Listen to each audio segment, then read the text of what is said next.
What's going on, my ladies and Gentlefish? I've got a red, blue, and yellow match here versus the one and only Use. Let's get straight into the match. Alright, so Use is going to lead here with his Zapdos, and I'm going to lead here with my Alakazam. I feel pretty comfortable in this matchup because of the fact that I could just Toxic and recover things off, but I figure Executor would be better because I would rather him get paralyzed. I figure he's going to want to go for Drill Peck if he's carrying it, so Rhydon completely walls Zapdos to all eternity and otherwise, and can pretty much just set up substitutes or whatever that I want to do while the Zapdos is present. Now, this is why Mimic Zapdos was created. Now, figuring he's going to go to something like Starmie or Executor, I'm going to Body Slam on the switch here, hoping for some kind of para hacks from the Hacks Gods and Mother Teresa, but of course I don't get it. Now, I'm fearing the Mega Drain, if he's carrying the Giga Drain in this case. The Mega Drain, I'm sorry. And I go to Executor because he could take anything from this one as long as he's lacking Double Edge. I kind of figured he'd want to explode right here, but he opts not to do that. He's going to go straight for the Psychic, considering we are playing first generation. Psychic, of course, getting those nice special drops, but I'm not. I'm just going to go straight for the Double Edge, get a crit. It would have three-shotted Executor anyway, because Executor does have some pretty non-shabby attack in first gen. It's actually a pretty well-rounded Pokemon all around. Now, here I'm figuring he is going to want to switch into Dragonite. I really don't know at this point what I was predicting him switching into, but I go straight for the Mega Drain, and he sets up Agility. Now, seeing Agility, he's going to be this kind of rat variation, and I'm not going to deal with any of that, so I'm just going to go boom straight away and take his Dragonite down to very low health and bring out Clefable. I see now that he is the rat variant that I thought he would be, pairing that he had the Agility and probably the Hyper Beam. Just going to go straight for the Blizzard, 4 times super effective and knock it out. And now Use is going to be switching into Alakazam. Now, for the most part, I feel pretty comfortable here setting up Amnesia and dealing with Alakazam directly. But the only problem I have with this entire idea is that he's going to set up a Reflect, which is totally cool by me. Just going to go for some Amnesias, get some Special Boost, get that going on right there, and it's going to T-Wave straight away. T-Wave is so important in first gen. It's like ridiculously the best move ever. And he's going to go straight for the Psychic, going to go straight through my Amnesias and get a crit. That's going to take me down to 111, and I'm going to get fully paralyzed. Had I gotten a +2 Blizzard off or a +4 Blizzard, it probably honestly would have KO'd. But he just takes me out with another Psychic Critical, and that is the end of that. So now Toby Bro is going to be next up to the witness stand, and I figure Toby Bro is a pretty even matchup for Zam. Bar some stupid special drops from Psychic. I'm just going to go straight away for the T-Wave because Alakazam is something I want paralyzed. Slowbro really doesn't care. So now that we're both paralyzed, we can try to take some speed tie advantage here. He's going to go straight for the Psychic, no special drop, and I'm going to get fully paralyzed, and he's going to get fully paralyzed, and I'm going to get fully paralyzed.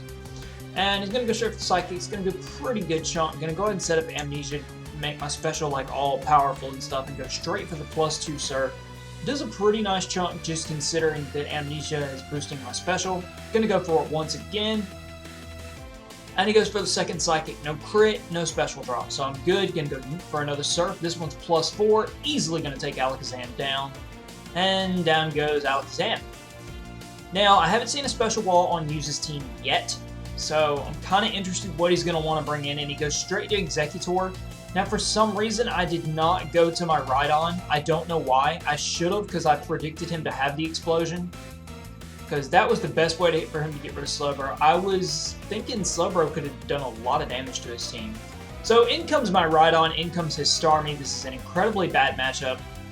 But considering we're playing red, blue, yellow, I'm figuring he's got Blizzard, which I see here is to be correct. So I'm just going to go ahead and put a Toxic on this Starmie, considering I'm faster and can wall his special attacks for days. He's just going to go straight for the T-Wave. And since we're playing first gen, he's running Blizzard, T-Wave, Psychic, and Recover, as opposed to Stab. So in comes Zapdos once again, and I'm just going to go straight for the Psychic once again. T-Bolt, of course, not going to affect Rhydon at all. And actually, this time I go for the Earthquake, predicting the Starmie to come in. Starmie has to come in, take Earthquake damage, take Poison damage, and it has Blizzard. which at full health I could try to play around and try to live since it's not 4 times super effective, since it lacks Surf, but I'm not going to play that game. I'm too afraid. So, figuring he's got Blizzard, I'm going to go straight to Flareon. And Flareon is amazing with growth. The reason I've got growth is because I'm playing Tradebacks. I'm going to go ahead and set growth up here. And it just does an immense damage to everything. I should have gone for Reflect here, thinking he had some kind of physical attacker still, but I did not. Instead, I go straight for the plus. I go +2, and then I go +4. Now, having poison damage, you're going to see Flareon here doing some very nice Fire Blast damage to this Starmie. He goes to Charizard. Now, I don't know why I didn't set up Reflect here. I felt with Reflect, I would have easily 3-shotted or 2-shotted this Charizard. But nothing on my team appreciates an Earthquake, so I went straight for the Fire Blast. And unfortunately here, he's going to grab full para, and then he is going to be able to critical hit my Flareon, which does kind of suck. It is interesting to note this is my first generation match, and I decided to play Tradebacks because I've been testing this team on Stadium forever, trying to get the king side of it. So I'm going to go straight to Zam, and I'm kind of surprised how low a damage this Earthquake right here does. Just being that Alakazam's defense is absolutely piss poor. And Psychic does not take Charizard out, which I was also kind of surprised at the same token. So as he goes for another Earthquake, he's also going to grab another crit. Or I'm sorry, he's going to grab full para, then a crit. I'm like way behind in myself. I don't know if that crit mattered. I don't know if I could have lived it or not. But now I'm going to come into Rhydon now. In hindsight, if Starmie misses Blizzard, I have a chance to win because I can beat Zapdos no problem. But he grabs a crit on Earthquake, takes me down to 106. Body Slam easily going to be a KO Charizard, and in comes this Starmie. And Starmie is going to get the Blizzard that it's looking for, and that is going to be great game use. Thank you for the battle. Until next time, everybody rate, comment, sub, thumbs up, objection, and peace out. And find a compete.